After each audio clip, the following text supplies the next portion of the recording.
Round one. Fight. Heroes never die. I'm Commander Shepard, and this is my favorite store on the Citadel. I used to be an adventurer like you. Then I took an arrow in the knee. Power, sex, power. They both come down to one thing. Hungry gamers. Hello, and welcome, boys and girls, to the 277th episode of the Hungry Gamers podcast. We are powered by 8bit.net and those sexy legends over at Audio Technica. Go get some of their equipment right now and then come back and listen to this podcast. I'm your extremely humble host, Brendan White. You can find me just about everywhere at Brendan8bit. And joining me today, the Master Chief to my katana, the podcast Ride or Die. You can find her on them social at Miss Ali Hart. Miss Ali Hart, how the bloody hell are you? I'm good. I'm trying to I'm going to be focusing on slowing myself down now that I've gulped a Red Bull today and some iced coffee. So I'm going to try and make sure I pace the way I talk a little bit. You are on the caffeine energy superhighway right now. You are in sixth gear, just redlining. I can totally see space and time right now. It's wild. But nice. I got to use any kind of false energy source nowadays just to keep awake and alert. So life is tough. We got to do what we can to survive. So no judgment here as I drink some water from yesterday that's hasn't got that stale taste yet, but you've got that I know future it's not as bottle. Fresh. Maybe you found this bottle for me in the future on that superhighway. I did. Yeah, so I've got a water bottle by a brand called Lark. Not a sponsor yet, Lark. If you're listening, LARQ. And yeah, there's a little UV light inside the water bottle that you can press on the top of the lid, and it purifies the water and kills any extra chemicals and stuff, and makes your water taste a little bit better. So thanks, Lark, for keeping me hydrated this Saturday morning. But yeah, if you want to sponsor us, feel free, Lark. I love your stuff. Anyway. Yep, we'll change our slogan from stay hungry to stay hydrated. Yeah, see, they're both very, very key things in life. You need to, you don't want to be hungry, really. Or you want to be hungry in some facets. You don't want to be hungry in the stomach. You want to be full in the stomach. You want to be hydrated all the time, but you want to be hungry to chase passions and follow dreams and try new things. Yeah. Hungry for knowledge, hungry for adventure and memories and all that. But anyway, before we go down on some self-help Tony Robbins tangent here on the Hungry Gamers, maybe we should do what we always do and talk about what we've been up to this past week. Miss Hart, what's been going on in your world? Oh, it's too much of the bullshit, the non-fun stuff. So I've only really gotten to play Tunic a bit more. Still love that game. It's I feel kind of bad. I feel like a little bit of a preacher in the past week because to any person that listens, I've kind of said I'm like, oh, you should totally play Tunic. It's a lovely game. It's really cool. You should play Tunic, whether it would be their game or not. But it's just been such a pleasure to play. And it's one of those ones where it's there's moments of relaxation and I'm just running around with my little sword, fucking killing things. And then there's other moments where I'm like, I don't know what the fuck I'm doing. So, yeah, it's probably been the only source of gaming, unfortunately, that I've kind of gotten through this week. But it's good. It has that kind of playability of just loading it up and playing it a bit and then kind of turning it off and going back to the real world. So. Yeah, I'm still yet to dive into Tunic, but it's on my list. It's one of the next few games that I'm gonna experience because I rolled credits officially early this week on Ghostwire Tokyo. Oh, sad. Yeah, it was interesting. To put it a little bluntly. I enjoyed parts of it very much. Then others I just could not care much about at all. I guess is a nice way to very broadly and vaguely describe my time with this game.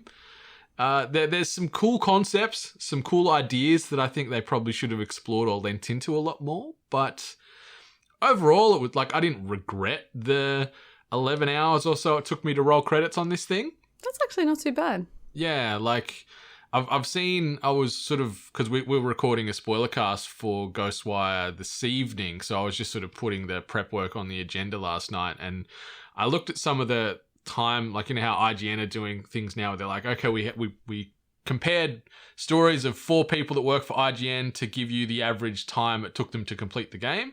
Which is good, yeah. Yeah, which is good. It gives you sort of some real world metrics to compare to, and was interesting because there was the average, I think, for the 4 people, it averaged out to about like 16 hours. Some of them took like 25 hours, and I'm like, I get it. There's a lot of side quests and stuff you can do and map to clean up, but the game, it had it hooks into me in parts, and I was really invested, and then by halfway through the game, I'm like, I don't care about doing all these side quests. I just want to finish the game. So I just sort of straight lined a lot of it and just did what I had to get to the end goal.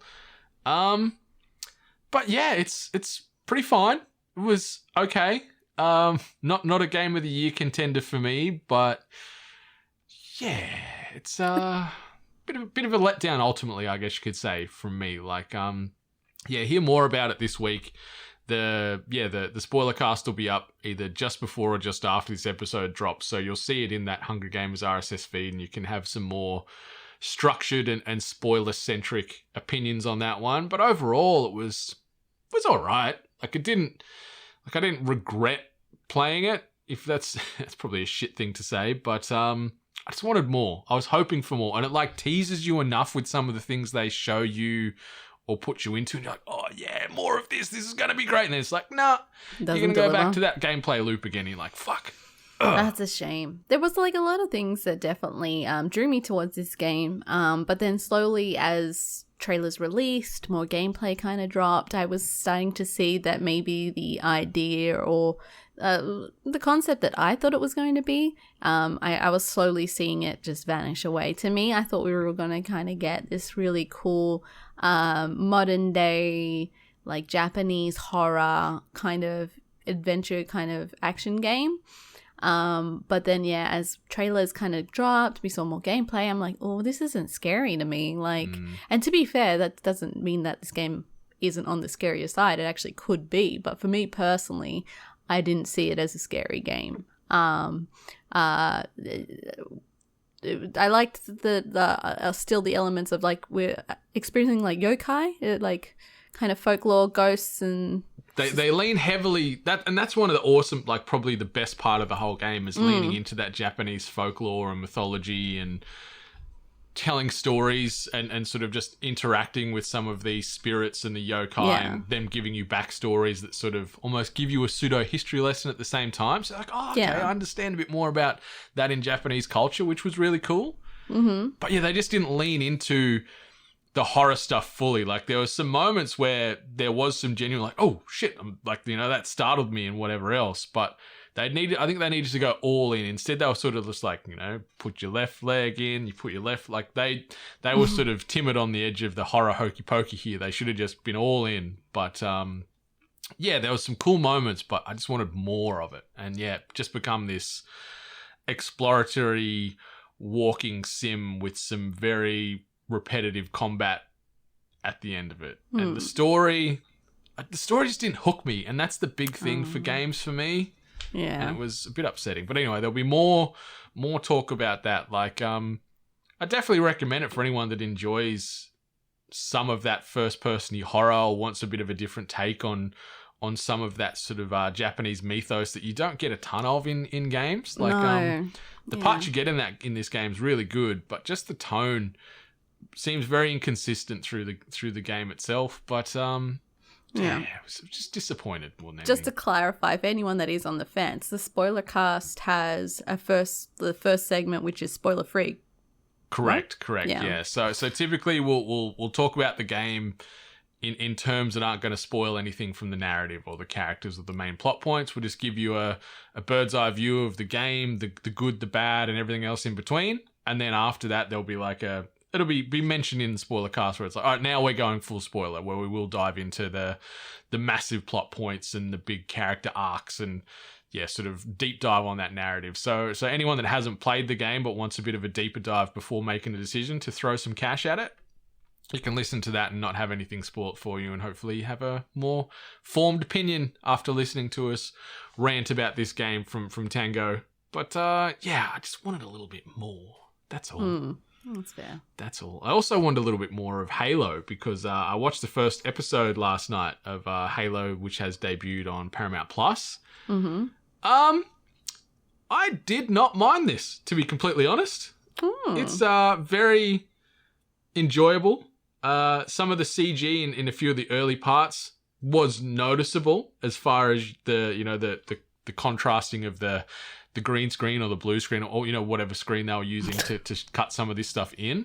Mm-hmm. But overall, it's a big disconnect from the primary Halo story. So anyone that's a big Halo purist, just go into this show with open eyes and don't go into it with preconceived ideas that it's going to follow story XYZ. Just go into it and say they've taken the characters and some of that lore from Halo and chucked it in here and are making something new in a way. And I actually enjoyed it. Like, the action was great. It's a lot more violent than the games. Like, people are getting blown up and, there's headshots and heads are getting splattered everywhere, whether it be human or Covenant. It feels very Halo-y. Okay. In a way, and I mean that in the best possible way. There is a couple like little video game nods where it shifts into like Master Chief's HUD, and you've got like FPS shooter for a second, and you're watching him, use weaponry and stuff, and like the Doom movie. Yeah, not as bad or not as on the nose as the Doom movie. And they don't like overplay it. Like, it was only for like a few seconds at a time. Like, it wasn't like a full set piece where they're running through with the BFG and whatever else. But yeah, I liked it. And Pablo Shriver playing John 117, Master Chief, whatever you want to know him as. Captain Halo. He leads into this role really well, and he's a hell of an actor. Like, we talked about him last week, I think, with his, his SVU arc. And he's a hell of an actor, and yeah, he plays it well. Like, obviously the vocal tone is different than the usual grittiness from the game, but outside of that, he humanizes Master Chief, which is something that this show does obviously a lot differently than the games. Usually these are just faceless super soldiers that are just there to follow commands and do whatever UNSC tells them to do, where this is a more humanized, grounded version of him. And yeah, you do get the old helmet off in this, as has been alluded to. First episode, like, minor spoiler maybe, but like, yeah, it's something that's all over the internet as far as one of the big things they've done in this show. But I'm enjoying it. It's fun. Like, it's not perfect. It's a bit cheesy, but I think Halo games as a whole have a bit of cheesiness to them anyway, a bit of cartooniness to them with some of the various, like the grunts you meet with the Covenant army and stuff. So there is a bit of hamminess there. Yeah. It's got a little bit of Starship Troopery vibe to it as well, in the best possible way, as far as like the Marines and the hoorah and all that. And yeah, I'm keen for more, but I was just upset that there was only one episode that dropped this week. So they're going to just do one every week instead of maybe a little stealth drop of 3 to get people keen. So now I've got to wait, 5-6 days for episode 2 to come out. But I wonder if that'll be its downfall. Maybe. Or it'll just keep people coming back. I don't know. But because Paramount Plus is, it doesn't have a ton of content. Like, it's got a ton of evergreen legacy content, but as far as brand new exclusive stuff, it doesn't have a huge catalog compared to, your Netflixes and your Prime and all that other stuff. So yeah, it's still building that catalog. But this is I didn't regret my time with it. Like, I enjoyed it. I was eating some pizza, eating some wings as I was watching this. So, like, I was in a good, happy place already. And I was like, yeah, let's go. Give me some more Halo. Yeah, well, like, it's I didn't watch it because I just didn't really feel like making that commitment last night. I didn't know what I was in for.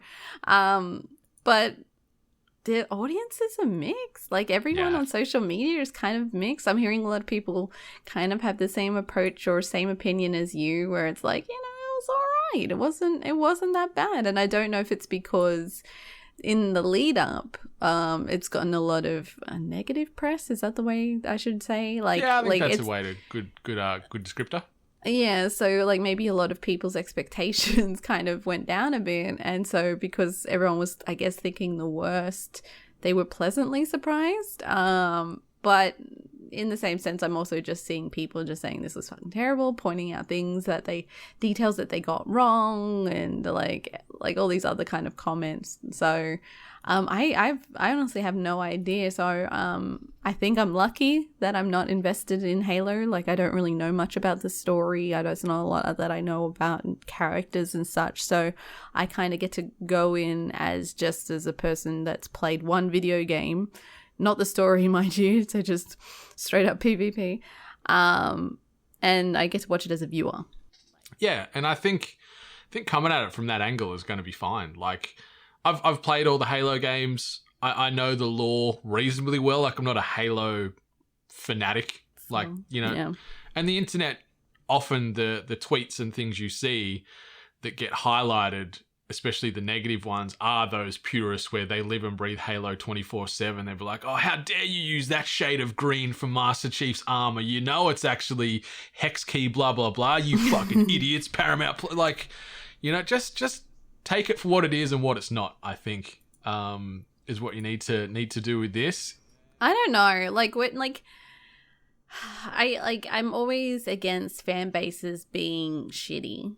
But then in the same sense, I guess when you are picking up a very important franchise in the gaming space, one where a story is already laid out there for you, and a lot of the framework is just there to kind of like build off, and then it is beloved. It's a very iconic franchise to a very specific system. I think you'd want to get as much right as possible. So, like, I can understand if like really shitty details have been missed. Like, I obviously don't know what people are referencing, so I don't have a point. But like, I could understand if like there's a lot of things there that they got wrong that maybe mattered.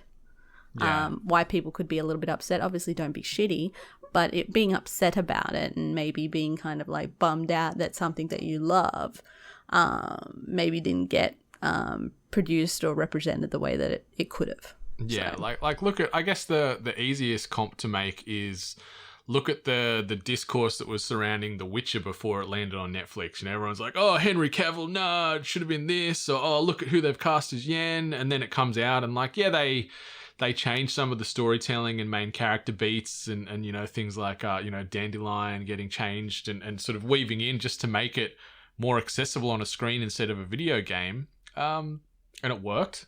And it feels like what they're doing, I know I've only watched one episode and 45, 50 minutes worth of Halo so far, but it feels like it works. It translates to screen in a good way, and they've taken some of that core DNA and made it fresh. Like, you know, we did the tweet of the week, I think it was last week or maybe the week prior, I think it was where we had one of the Halo showrunners, you know, saying that we aren't basing this off the narrative that's on rails from the game. You know, we're taking parts of that, but we're writing our own story here. So the fact that they got out in front of it and said, this is a fresh take.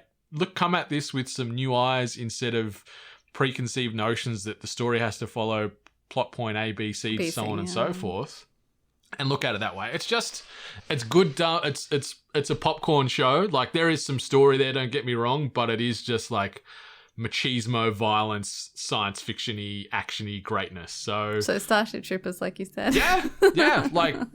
Just replace Rico with Master Chief, and you know, you've got some Halo. But it's enjoyable. Like, watch the first episode, maybe form an opinion yourself, listeners, and then come back. And if you think I'm completely wrong, hit me up, because I'd love to have some banter. But I just took it for what it was, and it was just less than an hour worth of entertainment and science fiction and aliens and all that stuff that I like, with some Halo in there. And I'm like, you know what? Cool. I can get behind this.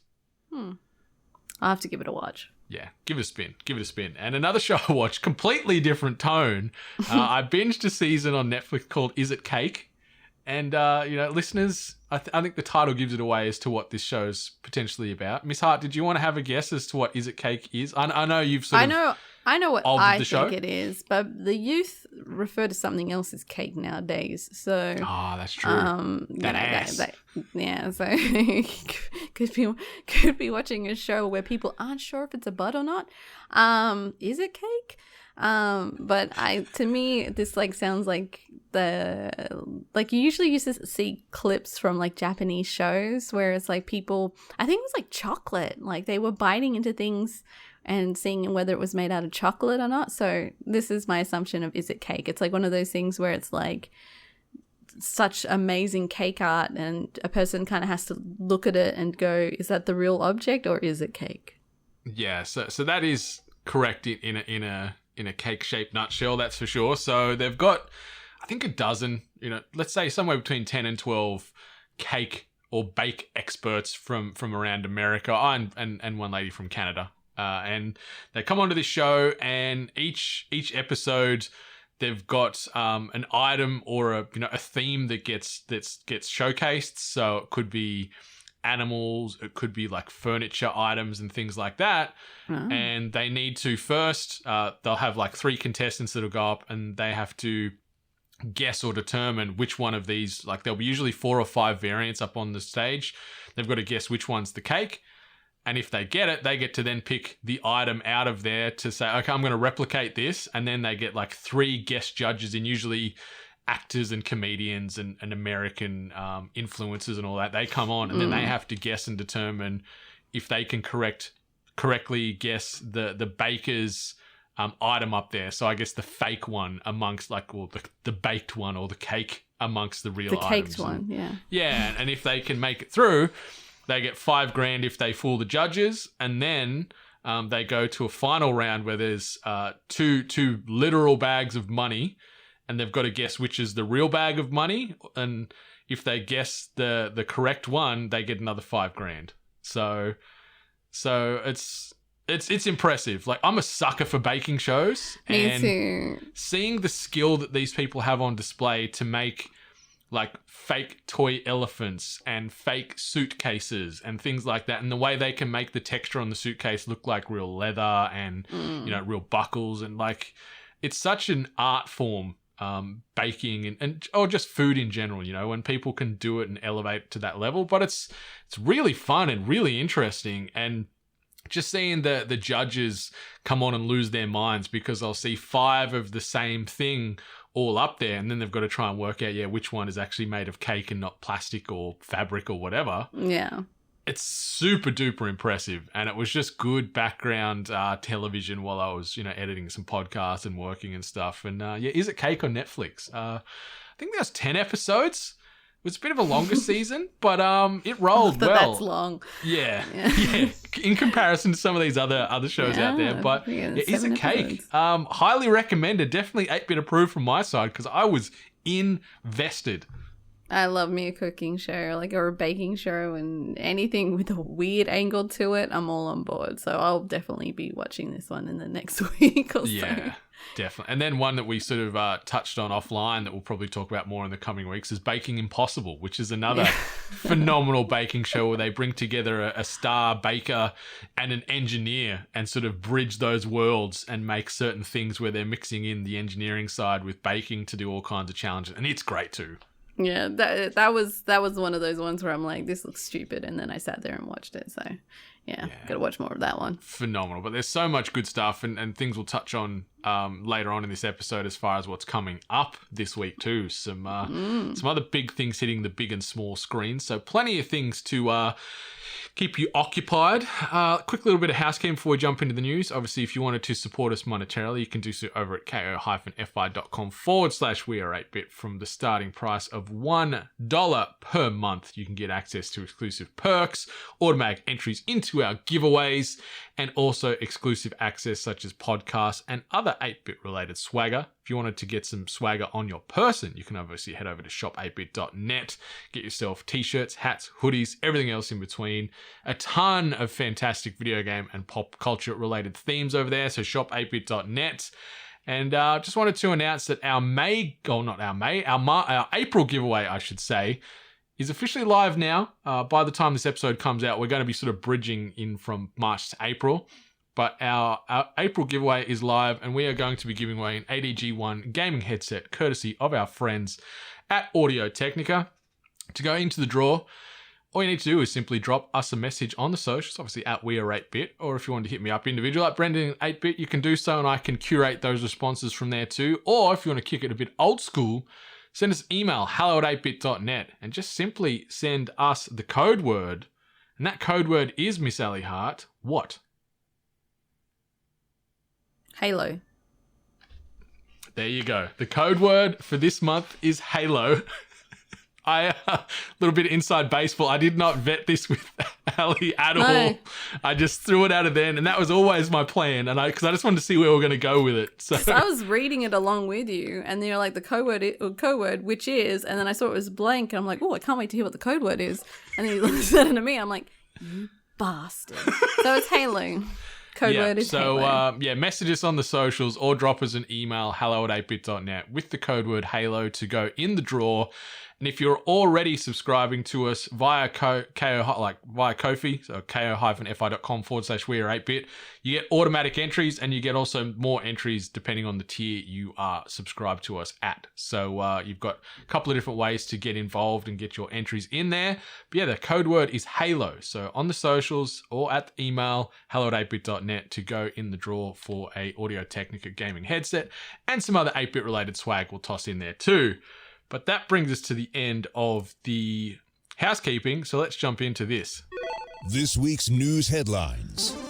And this first little quick hitter made me laugh audibly last night when I was reading this news doing the rounds. So obviously, Stranger of Paradise, the Final Fantasy Origin game that came out in the last week or so, has had major performance issues on PC, partly caused by the most hilarious thing imaginable.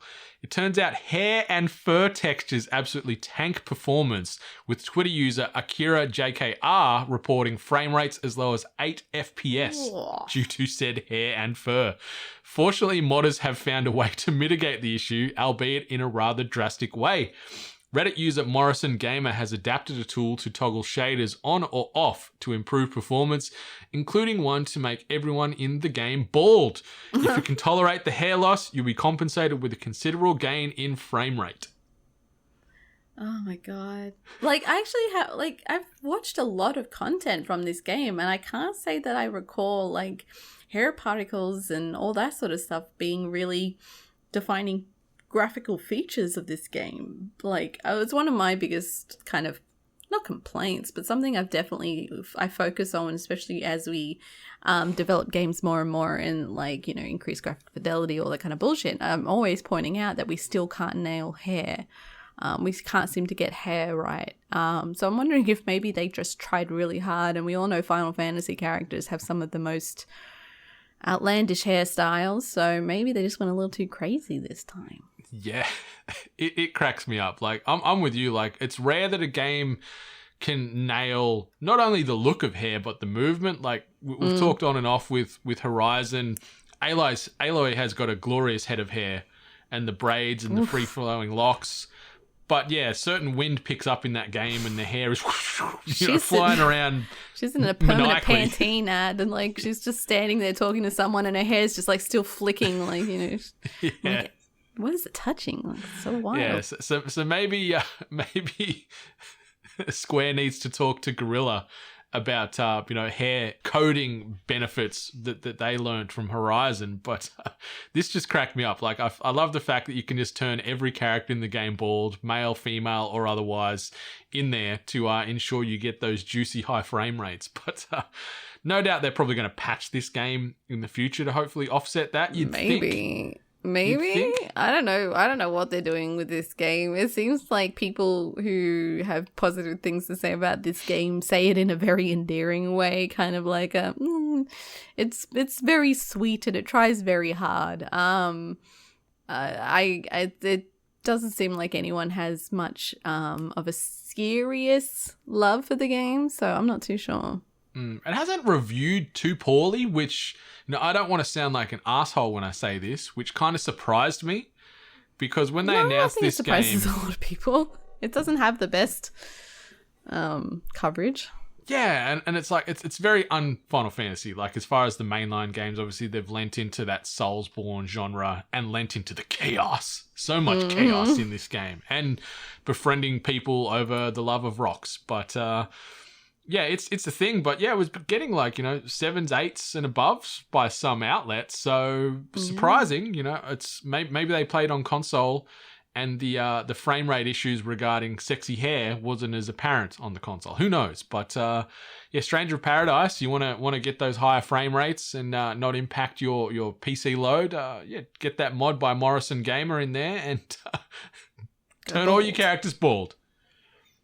I could never do it because I'm too vain and my head's too round. But anyway, you can do it in Stranger of Paradise and get those juicy frame rates. All right, the next one is a big, strong rumor. And PlayStation could unveil its upcoming subscription service as early as this coming week.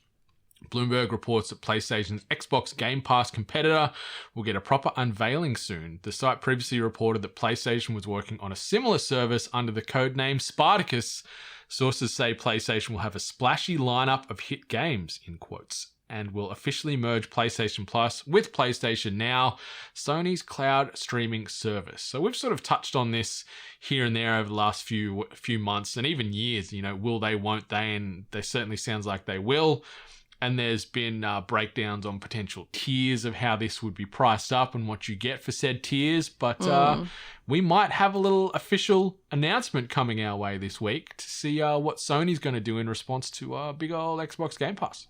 It would be interesting to see the value in contrast to Game Pass. Like, if one thing Game Pass has kind of done is really, shown what its value is there. And then obviously with these acquisitions of other studios from Microsoft, we can only anticipate that even more value is going to be added. So PlayStation kind of jumping in now and, doing something similar. And I guess what's going to be the competitor to Game Pass. I think we're all going to be definitely looking at it with a fine-tooth comb, because like you're going to want to be like, seeing who has the better value, right? 100%. And like I did a little tweet share because Xbox and Microsoft did some official sort of announcements and breaking down some statistics based off Game Pass at GDC. And just some of the hit points there that were showcased on a lot of these slides was subscribers play 40% more games after joining Xbox Game Pass on average. Games on average see 8.3 times the lift in players when they're on Game Pass. So any game on Game Pass is getting over 8 times the coverage and player base based off that attachment to Game Pass. Day one launches see a 3.5 times lift in players for large publishers. Indies see 15 times player base lift because of Game Pass. Subscribers are also spending 50% more on average when they're attached to Game Pass, where they might be buying, potential DLC and additional expansions.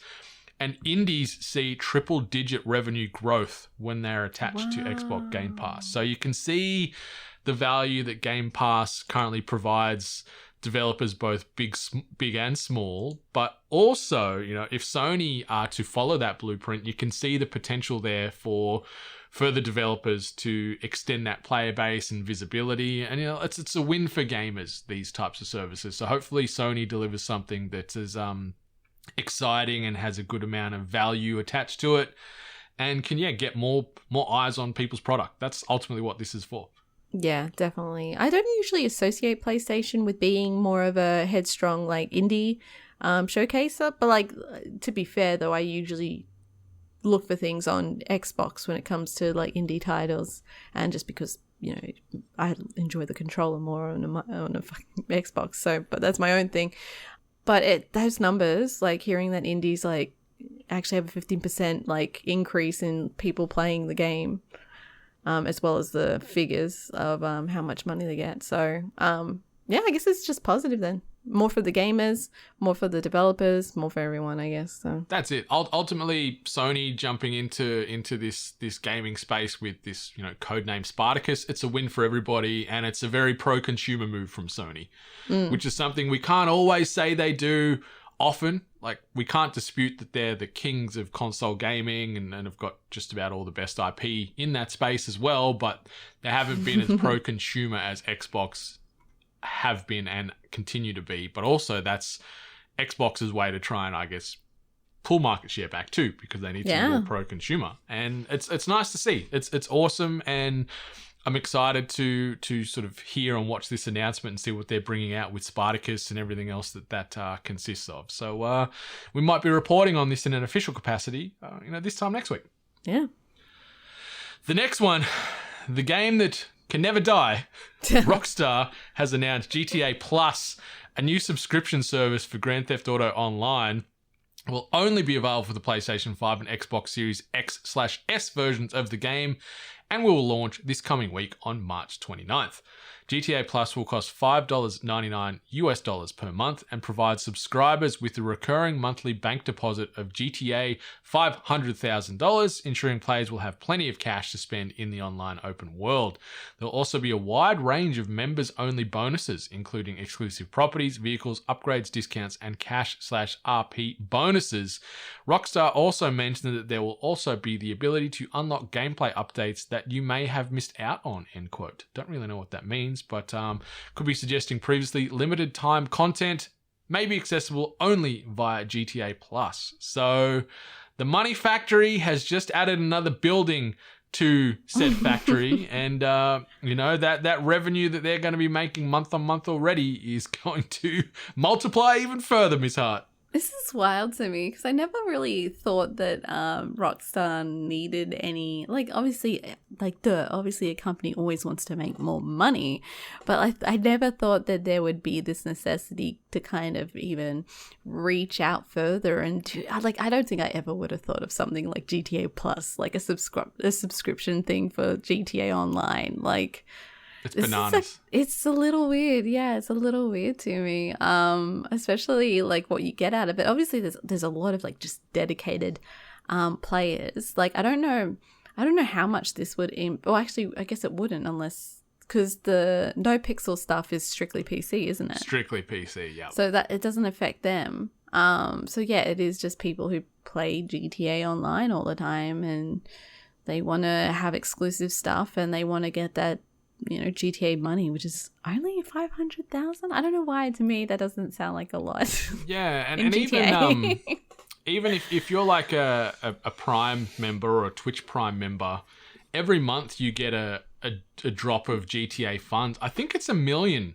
I think. Don't quote me, but I get it every month. I haven't logged into GTA Online in, I don't know, 2 years or whatever, so I'll probably get it's been a while. A bounty of money just sitting there waiting for me, but you can get that included in your Prime membership as well. So anyone that's using Prime needs to jump into that Prime gaming space and assign their accounts and marry all that, because you get so much stuff out of that Prime membership monthly, which is phenomenal. But yeah, this is just Rockstar putting yet another hand in the cookie jar, and it's insane that this game next year will have officially been out for a decade.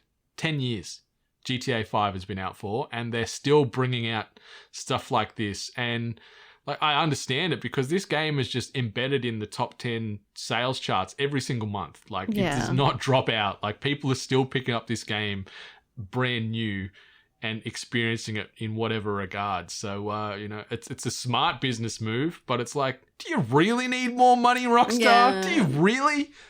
Yeah, the only other thing I'm thinking is that they're just trying to do some kind of nest egg for the next one. But I mean, you've been around for so long, you've been getting so much money for so long that I don't know. It's an interesting choice, and people are gonna buy it, and the world will keep on spinning, unfortunately. So the rich get richer. But maybe I'm not embedded in GTA Online. Maybe what I mentioned there as far as that $5.99 price point, maybe what I said you get with that, maybe that's enough value for people to go, you know what? What's $6 US a month? I'm trying to think how much they sell those shark cards. But shark cards are millions, right? I'm pretty certain the base one is either $1 million or $5 million. So, I mean, if you just want the money, just buy a shark card. Yeah. But then you don't get access to previous timed content via a shark card. They get you. It's the exclusive buildings, because there's a lot of times I'm like, man, I wish I could buy that house. But I mean, hey, you want to pimp your ride and pimp your pad as much as you can. Some other news, a game that we're still waiting for that doesn't have any type of plus $5.99 membership. We've got to wait now a little bit longer. And this bit of news, pulling it down from @Sefton Hill, who is one of the people behind Suicide Squad Kill the Justice League. He dropped a tweet earlier this week and said, "We've made the difficult decision to delay Suicide Squad Kill the Justice League to US spring 2023. I know a delay is frustrating, but that time is going into making the best game we can. I look forward to bringing the chaos to Metropolis together. Thanks for your patience." So obviously we had a delay of this game announced a month or two back, but they didn't really say specifically when. It was, alleged that it was going to be the back end of this year. But they said, you know what, we're kicking this into 2023 now, which sucks, but it's a part of this industry and it's fine. And if it means this game's going to come out and be a 10 out of 10 as opposed to a 7, I'm glad to wait. Yeah, I'm totally okay with this pushback. I'm actually pretty surprised, but like they must be going for like goodness, because we've seen a little bit of in-game content, and then we've also seen just the general cinematics and the universe that they're trying to build into, and how that looks and how it's designed. And if they're not reaching the goals that they've originally set in place in order to execute the kind of game that they want to put out there, then I'm okay with the delay. I'm just like, they must be really aiming really, really high to get a game of the year quality game out. So yeah, do what you got to do. Exactly. And I think if this game was still to come out at the back end of this year, maybe it'd just be too close to competition with Gotham Knights as well. Like two games from that universe, both dropping in that holiday period. So spring 2023 could be anywhere from January to April potentially. So it's still not too far away. Like it's 12 months is a big chunk of time, but I don't want to be sharing the year with Breath of the Wild 2 though. Yeah, that's true. But hopefully big old King Shark will allow this game to sort of stand alone as you probably eat people on your way to killing the Flash and Superman and what have you. So yeah, we'll see. We'll get no doubt some more announcements and maybe some more slices of gameplay of this as the months roll by. But yeah, we'll not be playing this game this year. Spring 2023 of US. So yeah. Yeah, is what it is. The next bit of news. It looks like Fortnite's surprise no building mode is going to become permanent. Fortnite data miner Tway revealed that the game now features solo, duo, and trio modes in which the option to build is turned off. Another data miner, HypeX, found that the game's loading screen tips have been updated to say in modes with building enabled, which implies Epic intends to keep the game mode around for at least a while longer. Epic has a history of trialing new game modes in Fortnite, only to later make them a permanent feature of the game when they become a big success. The no building mode appears to have met that threshold, with players reporting server queues of over an hour to play it. So, yeah, this came out this past week in conjunction with Doctor Strange making his way to the Fortnite universe, where they've kicked building to the curb, at least temporarily, which it seems a lot of the internet is all about. Like, so many people are jumping into Fortnite either for the first time or the first time in years and going, holy shit, I love this game now because there's no fucking building. And I'm maybe wanting to go in and play it without this Me mode. too. I want to try play it now that it doesn't have the building. Let's try and squad up together and see how it goes. All right, yeah, let's do it. Let's see if we actually if we actually can play the game or not. I just remember like way back when, and apologies to whoever it was that kind of tried their best to show me the ropes of Fortnite, and I just said, like, I just could not wrap my head around it. The building was just, it just was not how I was how I was built to do a battle royale or a shooter. So I love Minecraft and I love me some player combat, but I don't combine the two with like guns, unfortunately. But now that it's out, maybe I'll give it a go. Maybe I'll like it. It certainly made me sort of sit back and go, okay, I see what you're doing there, Epic. Maybe I need to go back. But then there was another part of me that immediately thought, shit, I've been shunning this game for so long and I've missed all these skins that I really probably wanted, and now I'm going to roll in with some stock standard shitty skin that I had from like 4 years ago, and I'm going to look like an idiot. So, first world problems. All right. On the topic of battle royales, we've got another bit of news. We had a giant Apex Legends leak, which has apparently revealed 9 new heroes and much more. So years of potential Apex Legends content, including the 9 new heroes, has seemingly leaked online. As reported by Charlie Intel, an anonymous Reddit user published a now deleted file of Apex Legends content that included gameplay footage detailing a number of previously unseen heroes. As publisher EA has yet to reveal or confirm any of the supposed leaks, all of the new characters and abilities must be taken with a pinch of salt. But Apex Legends does have an infamous leaking issue, with data miners often revealing new content ahead of official sources. The 15 leaked videos shows off new maps for arena mode, weapons, including something called the Nemesis BAR, and the Fnatic Energy Pistol, as well as cosmetics alongside actual gameplay of the new Legends in action. Those new playable characters have names and are listed as Caliber, Catalyst, Conduit, Jester, Newcastle, Phantom, Scryer, Uplink, and Vantage. The new Legends can also be seen in the roster screenshots doing the rounds on the internet, and all seem to have a full list of abilities. Newcastle was featured extensively in one video, who's described as a mobile defender that can create cover and revive teammates. And then it goes on to break down some of those abilities and what you can do with Newcastle. But boy howdy, this feels like it's pretty legit. And Respawn are probably just like, fuck.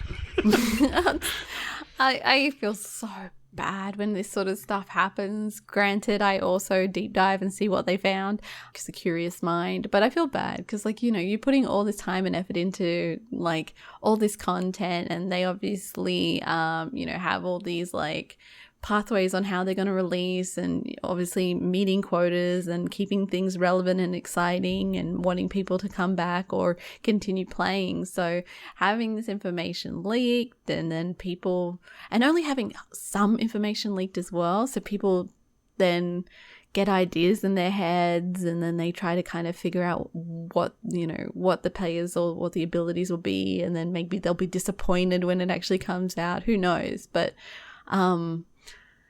like, I did look at the stuff. Some of these character designs look pretty cool. Mm-hmm. There's a few that I was curious about. Phantom looks wild. Phantom looks like some, like I couldn't even like define like what the facial, like because it was one of the headshots that you usually see in the character select mode.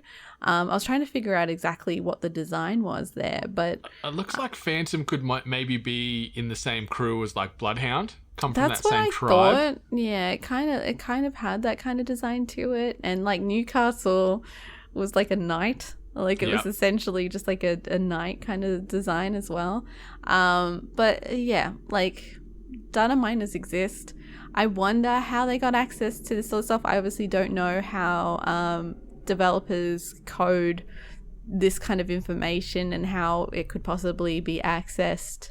But I mean, it's out there, and I guess I'll have to either make a statement. I feel like Apex is actually usually pretty good too with like making statements when this sort of stuff kind of happens. So I feel like maybe they'll say something about it soon. But it's true, the original post was removed from the Apex subreddit, but then someone else grabbed all of it and put it in a Google Doc. So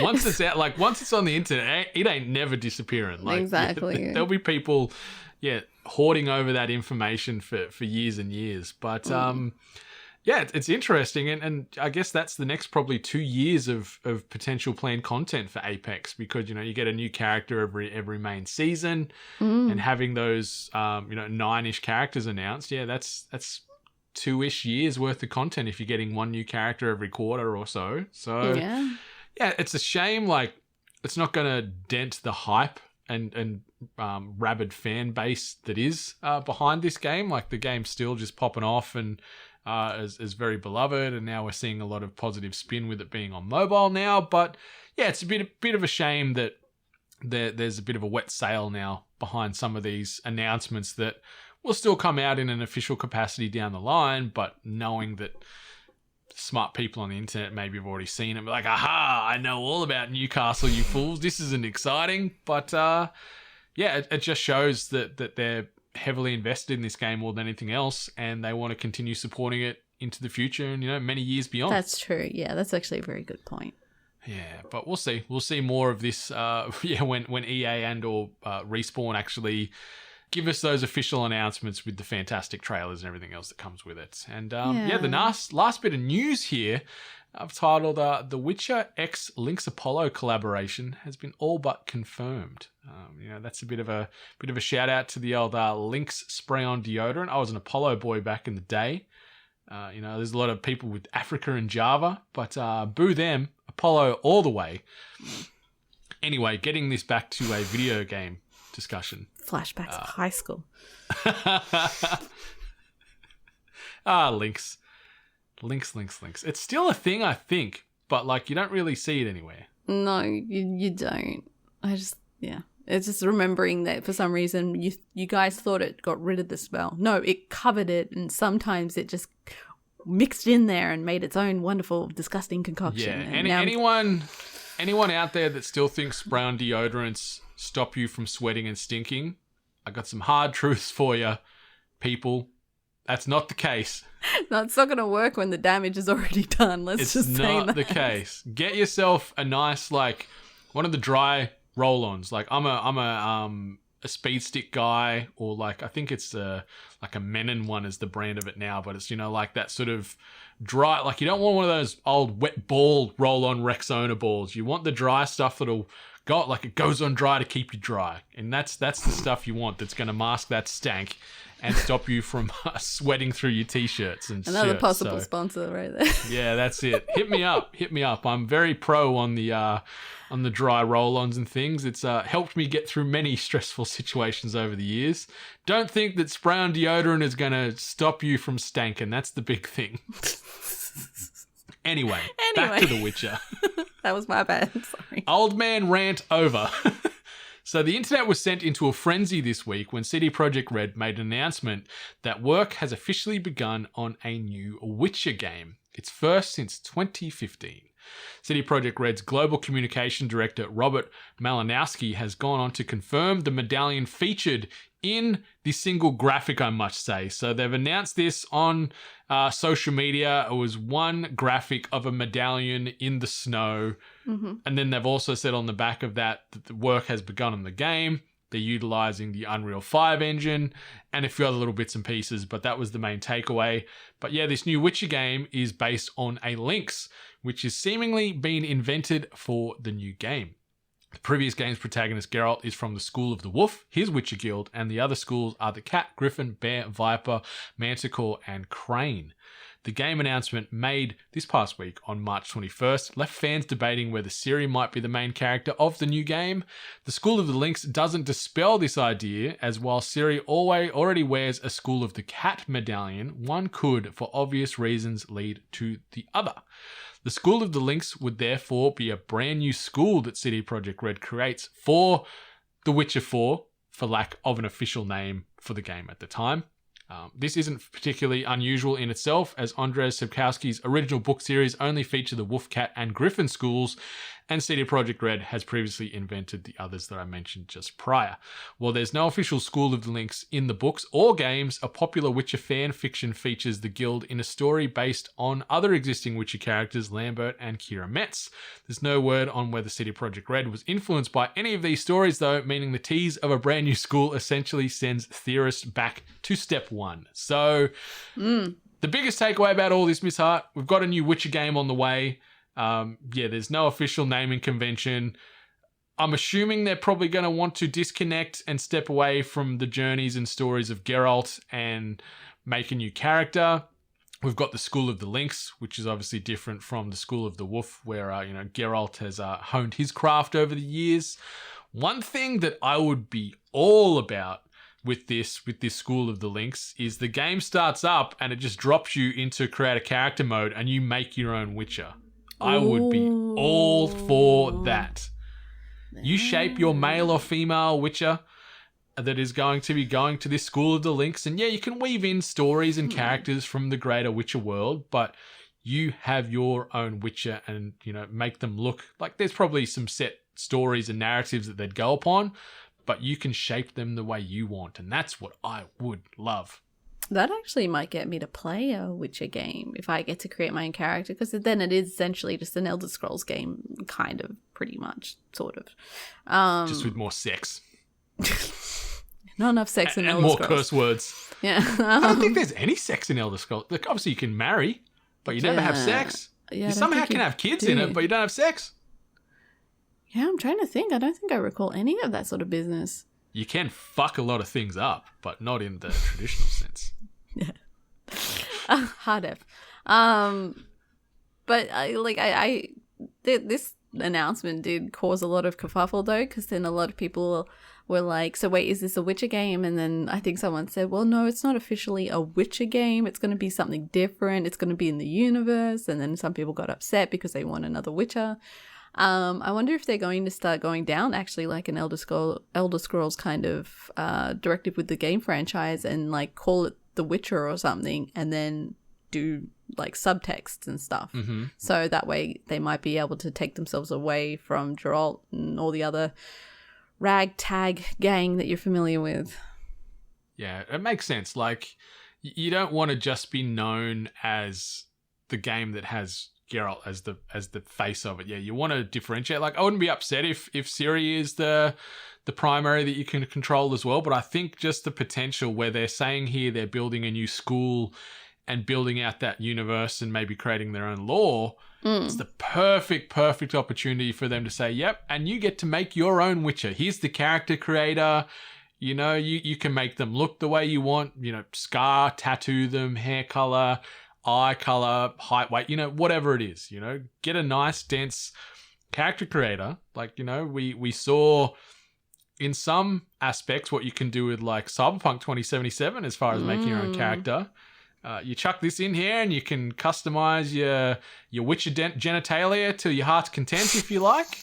Hopefully it all stays in the clothes when you're playing them and just doesn't randomly pop out as you're trying to kill some kind of hell beast. But yeah, I think it would be awesome if you could create your own Witcher and then just have your own experience in a way to make this game so much more personal. Yeah, I would actually be up for that. Like, that would actually have me interested. So, hell knows when we're going to get more information, but yeah. Yeah, like we were saying, like in jest before we recorded here, that we've got one static graphic. There's no gameplay, there's no trailer, there's no nothing. So this game could be 5 years away. Could be 10. Look, we don't know how many years. It's down the line far. Yeah, if Cyberpunk's anything to go off, we're not going to see it for fucking 10 years or whatever. Yeah, 6, but seeing 7? them also get away from the Red Engine, which which the Witcher games are running on, and say we're partnering up with Unreal. That's interesting. But on the back of that too, maybe we're going to see that next evolution in graphical fidelity for this franchise too. So I'm excited for this. But yeah, I just want to make my own Witcher, please. Yeah. Yeah. But this also goes down that track where I'm like, we better see something soon, because if you're doing this thing where you're just like dropping hints and you're just going to keep on dropping breadcrumbs and it's not for another 5 years, then don't bother. Don't Elder Scroll friggin' Mountain View me, please. Well, we didn't even get that. We just got a medallion in the snow. Yep. You know, we didn't even get a scrolling Emotion, mountainside with a floating graphic popping in. We got a fixed static image, but I'm still excited. And yeah, I just knowing internally that this game is probably many years away kind of sucks, but I've got faith that they can recapture the magic that was the Witcher games. Like, obviously CDPR copped a ton of flack for Cyberpunk, and rightfully so. Oh yeah. Hopefully they've learned from those mistakes, and this Witcher game, you know, in working title Witcher game comes out whenever it comes out, and it is just boom, revolutionary and perfect and special. So yeah, we'll see. We'll have an update on what's happening with this game on maybe episode 350. Who knows? But yeah. But if you don't want to wait until episode 350 for some updates and some new games, you can check this out. New releases and events. All right, from a podcast standpoint, outside of THG 277, which you actually listen to right now, we've also got the spoiler cast for Ghostwire Tokyo available on the same THG RSS feed. As far as TV, it's the episode 2 of the Halo series on Paramount Plus is there. If you're a Game Pass Ultimate subscriber as well, you can go in to see your perks and benefits through that hub, and they've got a promotion where you can get, I think it's 3 months of Paramount Plus. Is it 3 months? Oh. So you can jump on in there and potentially watch Halo for free. Then you can jump across and watch Yellow Jackets, and then you can jump across and watch 1883. Then you can jump across and watch the new season of Dexter, and then you can go back and watch a ton of old content because there's so much on Paramount Plus. It's ridiculous, but a lot of it is older stuff. But that's out this week, and also Moon Knight is debuting on Disney Plus this coming week as well. I don't know if all 6 episodes are dropping in one hit, or if it's going to be a weekly drop between now and the end of April/early May. But this is a standalone run, 6 episodes only. They're saying they haven't planned to do a second season, so this is a one-shot that's going to introduce Moon Knight and see what Oscar Isaac is going to do now and then into the future, into the broader MCU. But when's I'm Kenobi? excited. It's coming out in May, so this will weave weave nicely where we're going to go Moon Knight into Obi-Wan, and then into other things as well, like Miss Marvel, I think, follows on the back of Obi-Wan as well. So because that's what happened like last year, right? We had WandaVision, then we had Mandalorian, and then we had Loki, or maybe it was vice versa. I don't remember. But then we got Winter Soldier and Falcon and Winter Soldier as well, and Hawkeye. And Hawkeye. They're smart where they have maybe a couple of weeks of downtime sometimes between each of these new shows coming out. It's very smart to keep eyes on the old Disney Plus product. But I'm excited. Yeah, Oscar Isaac, Ethan Hawke, Moon Knight, let's go. Oh, what's that Ethan? I've got to remember. That horror movie where he's wearing that Black mask? Phone? Yeah. I think what's called? It's got to be close to out. It has to be out soon. Because I remember it got pushed back, and then it got pushed back again. As I go and look into this. Oh, June 24th. Well, that's in the US.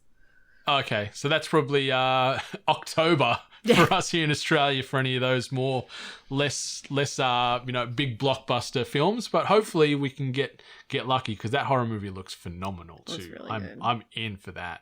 But if you don't want to wait till June for movies, obviously this week as well here in the AU, Sonic the Hedgehog 2 and Morbius dropping both this coming Thursday for us in Australia.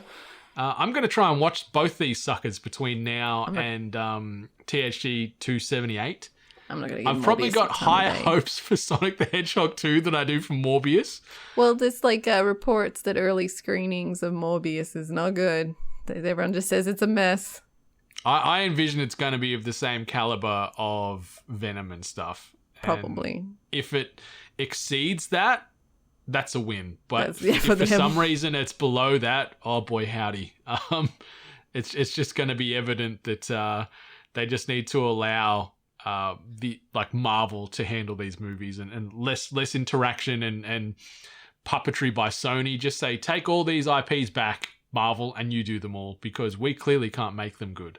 Yeah. But hey, Sonic the Hedgehog 2 also has been getting good remarks and good reviews. It looks good. And the more trailers I see, the more I'm like, this is just becoming the video game. Like these battles with Dr. Robotnik and Sonic and Tails where they're in a plane dodging all the missiles. I'm it's the video game now. Yeah. Let's go. That's one of my favorites from Sonic 2 is the Sky Chase Zone. And it's the helicopter, and it's got the ship and everything. And we clearly are seeing not Emerald Hill Zone, but we're seeing tropical, him being in an area where there's tropical plants and such.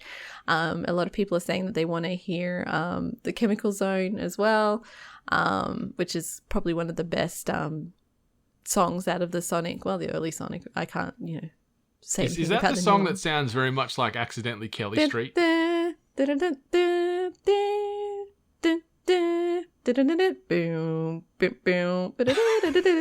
could keep going. You could.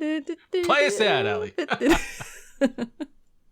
But I'm excited.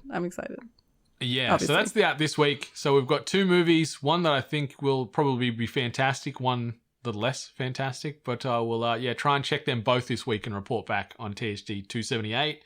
As far as games coming out this week, Crusader Kings 3 dropping on console, WRC 10 on the Switch, Aerial Knights Never Yield on mobile, Death Stranding's Director's Cut on PC, Moss Book 2 for PlayStation VR, and Weird West on all the mainline consoles and PC. Well, not Switch, but the PlayStation, Xbox variants. So a good 6 games there, a good half dozen games to dive into if you've already worked your way through Ghostwire Tokyo, Tiny Tina, and everything else that's come out the last couple of months. But let's move into this. Tweet of the week. And this tweet comes via way of @Botster, and the O is actually a 0. And the tweet reads, "It's happening. #Bloodborne Kart is real and will be coming out as soon as it's ready." Goes on to talk about who did the logo, the announcement, as well as the music. So this tied into the 7th anniversary of Bloodborne. And we're getting a Bloodborne kart game making its way to no idea what platforms. But if you like the characters that FromSoft created with Bloodborne, you'll be able to race them around in kart form in the future. So happy 7th anniversary to Bloodborne. And Bloodborne kart is on the way. The thing that no one ever asked for or thought that they needed is on its way. It's nuts. It's so nuts. But I'm here for it. I love a good kart game. So I'm not very upset, but just more so very surprised by this. I'm not mad and I'm not disappointed. Yeah, I'm just neutral. But if you're neutral in Bloodborne kart, you ain't going nowhere. You need to be on the gas. So get excited for that. That officially brings us to the end of THG 277. Miss Hart, you got anything else you wanted to say or shout out before we close down the studio for another week? Yeah, I'm just curious. Did you watch the deleted scene from the Batman movie? I did. Well, obviously don't want to deep dive on it on the arse end of the podcast, but yay, nay? I was yay. I was under, I sort of watched it and then thought about it for a couple of minutes afterwards, and I'm like, having that scene actually in the movie probably would have added a bit more weight to, there is a reveal at the end of the film as far as what it alludes to. But having that scene earlier in the movie, I wouldn't have been upset about it. And I think it would have been nice to actually have that interaction because I like the portrayal and I like where they might be going with that in future Batman films. Well, I know we're talking very broad stroke and non-spoilery here. But if you've got to spare 5 minutes, just jump online. And you've seen the Batman movie. Yeah, that's true. That's a good disclaimer to announce as well. In there, yeah. Make sure you've watched the Batman movie, jump online and find this deleted scene which shows Batman talking to a particular character. I like the interaction and I like the portrayal and where they were going with it. It felt very different. And I'm a bit bummed it actually wasn't in the movie because I would have liked to have seen that halfway through the film or wherever they could have shoehorned that in to make it fit.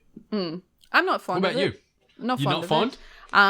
There are elements that now I'm kind of okay with and I can kind of see. But in order for me to kind of get there, I had to read more of what Matt Reeves wanted to do and what he's trying to do. But overall, I wasn't very impressed with it. So okay. I do agree, though, if they had put it in, it probably would have elevated the other scene. But overall, I'm a bit kind of...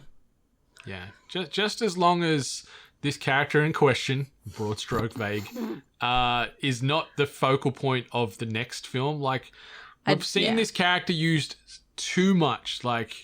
Let it be a slow burn. Let it be delivered in a movie down the line. Focus on other characters. This is so hard to talk this broad. We really think our listeners are not bright at all. They've already figured it out. But either way, I agree. We've seen it enough. I don't think it's going that way, to be honest. But it was choices were made, and it should be interesting to see how they develop along the way. Yeah. But check that out. If you've watched the movie, go check that 5-ish minute deleted scene because I liked it, and it would have fit into the movie well. I don't think it would have lessened the final scene by any stretch. I think it would have just added a little bit more weight to it and grounded that character out a little bit more. But anyway, that brings us to the end of THG 277. One other quick throwaway. We're on the hunt for someone to jump in and get involved and handle social media and do a bit of community management and sort of take the lead on that for 8-Bit as a whole. If this is something you wanted to maybe have a crack at, or you've got some ideas and things that you want to send our way that we could potentially improve on, because socials isn't always our strongest suit. So we're hoping we can get someone in to just, take the reins on that and just be the legend they are and maximize that area. So drop us an email, hello@8bit.net, or hit us up on the DMs if that's something that's of interest to you, or you know somebody that could be a good fit. Feel free, because I'll be happy to jump on a Zoom call and chat it out and sort of talk about our ideas and what ideas you or your friend or recommended might have. And we just want to try and maximize this platform and do what we can to get the best content into everyone's eyes and ears. But Miss Hart, that brings us to the end of 277. I think it's time to get on out of here. How's your energy feeling? You good? You still on a high?